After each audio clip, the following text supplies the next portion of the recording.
Welcome back, everyone. Middays with Gerard and Rhino in the SuperTalk studios. And joining us now is Robert Johnson. He serves in the Mississippi House of Representatives. He's the minority leader, represents District 94. That includes Adams, Franklin, and Jefferson counties. Good morning, Representative Johnson. Thanks so much for joining us today. Thank you for having me. You bet. So, wanted to get you on to give us an update from your perspective on this proposed medical marijuana bill. It seems rather imminent. We had Senator Blackwell on the program earlier this week. Representative Yancey was on with Paul, that the governor is likely to call a special session. What are you hearing? What do you think at this point? Well, I've been hearing the governor is likely to call a special session for about 2 months now. And, I've only seen a draft of the bill, and but I can tell you that Representative Yancey and Senator Blackwell have done a considerable amount of work. What concerns me is whether or not it's been vetted by enough members of the legislature for everybody to be comfortable enough to come in here and make short work of it. But it should be. As far as I can see, they have pretty close to the spirit of Initiative 65. How the governor feels about that, I don't know. But again, your original question is the most important one. When will the governor call a special session? I don't know. What I've been told is that there's finally been a back and forth with the governor, the lieutenant governor, and the speaker. And what came out of that is essentially the governor said he'll think about it, but he hadn't made up his mind what he'll do yet. Interesting, because that was as late as yesterday. Okay. Well, it is my understanding, just in hearing from Senator Blackwell and Representative Yancey, that there seems to be consensus, broad consensus in both chambers, and thus the votes are there. And what I seem to recall is the governor suggesting, I guess even as recent as the late summer, that he would call a special session as long as the votes were there and you guys could convene, get in and out, get something done. I think all those factors have been met. Okay. Goes back to your original question. So why hadn't the governor called a special session? I think by all accounts, whether you talk to Democrats or Republicans, the votes are there. They've worked on the legislation. They haven't disseminated the draft to everybody, but I just made a simple request yesterday and got a copy of it. And so I think you can get it easily. So I just think that I don't know. I think the governor. I don't doubt the governor has never hesitated when he gave the instruction. Put your bill together, get the votes together, and if you got it together, I'll call a special session. He has been consistent about being true to his word on that. So, the question I keep raising is, has the governor said that he's going to call one anytime soon? And I was told by a very reliable, who actually talked to the governor, one of the political leaders, who said when they talked to the governor said, yes, thank you for that information. Let me think about it, and I'll see what I'll do. So that may mean that we'll have a special session sometime before the end of October. Okay. What do you think about the bill as proposed, as drafted? Are you pleased with it, and how does your caucus feel? How does the Legislative Black Caucus feel about it? I was reticent about the chair lady of the caucus calling a hearing because I thought a special session was imminent like the rest of us. But we had a hearing yesterday, and we had a number of people speak. But the most important testimony, I think, and it's not new, came from Dr. Dobbs and Commissioner Gibson. And the one thing that they were consistent about is they were concerned about, to the extent that they have to administer this program and police it, so to speak, whether or not the funding will be there and whether they provide them with the requisite staff to get the job done.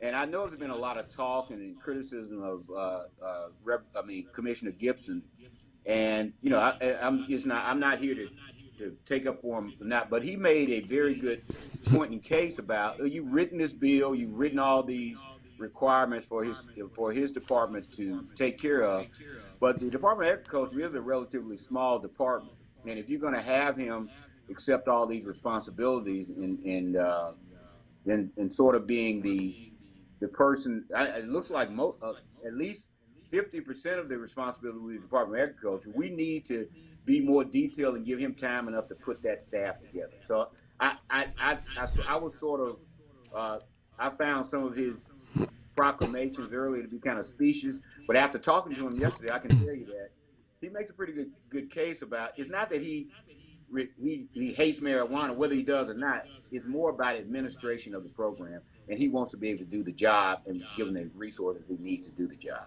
So, and Dr. Dobbs said the same thing. What is your most grave concern about medical marijuana and running this program? And he said funding. And so that's real. It's a big deal. Sure. Did they give you any indication of how much money they think they need? Have they put a plan together, kind of modeled out what those costs would be? That's a great question, Gerard. And I don't think they have that number yet, and primarily because they weren't sure what their responsibility was going to be until they saw the bill. The bill, and neither one of them got the bill until end of last week. And so as they go through it, I think they'll have a more they'll be better equipped to say this is what I need. But let me tell you, when we pass medical marijuana doesn't mean there's going to be some open market on medical marijuana. Even if we were getting into the free market system of marijuana, but medical marijuana is it's like any other. It should be anyway, like any other pharmaceutical. It should be highly regulated. It should be a lot of oversight, and it should be you should keep it pretty compact. That's going to take a lot of human capital. It's going to take some money, and so if we're going to run the program. I mean, it's going to get taxed. So I think the program will pay for itself. But as it gets off the ground, we'll have to do something to provide them with the resources to run a good program.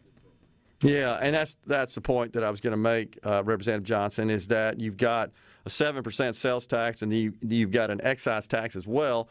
All of this money will go to the general fund. So this is how it differs with 65, where it was a fee imposed on sales that would stay with the agency that particular measure would charge with administering the program, which was the Department of Health, as you recall. So this money goes to general fund, and the idea would be, of course, that the legislature would appropriate money, and there would be sufficient funding coming from those taxes to appropriate enough dollars to those two agencies at a minimum for administration. I mean, that's the theory, at least, of how that ought to work. Well, given the fact that you have monitored and spent a lot of time understanding the legislature, that the idea that the legislature, you put money that's supposed to go to a program in the general fund and say, okay, I trust you to give it to us and run it away. That's fraught with a lot of anxiety. I understand. That's what they express. And so one thing I do agree with them, if they're going to run the marijuana program, at least in its initial stages, you should at least commit the money derived from the excise tax and the tax itself to the program. And if it looks like it's more than they need, then we put that excess into the general fund. But they're kind of out there saying, yeah, I know you all say it's going to go in the general fund, you appropriate and give it to us, but our experience is that doesn't always work the way it's supposed to. Yeah, might need some short-term revenue bonds or something to get it seeded, something like that as an idea. You got a big surplus from last year, to possibly tap to get kind of seeded and going. Those are valid concerns from both Dr. Dobbs and Commissioner Gibson, no question about it. We got just about a minute or so here. Just want to get you to weigh in on this. Do you have some concerns about black farmers being able to participate in this new industry? Well, I do have concerns. I mean, I come from a farming family, and some of us, there's a lot of land that is unused that we would like to, put to good use, but on this medical marijuana part of it, when you examine how it works and how it's grown, you'll need a lot of help to get that done. And so, I'm concerned about minority participation, but we got commitments from both chairmen to work on it. Okay, that sounds good. Representative Johnson, always a pleasure having you on. Take care, sir, and we'll talk to you soon, and God bless you. Thank you. Thank you for having me. You got it. We'll be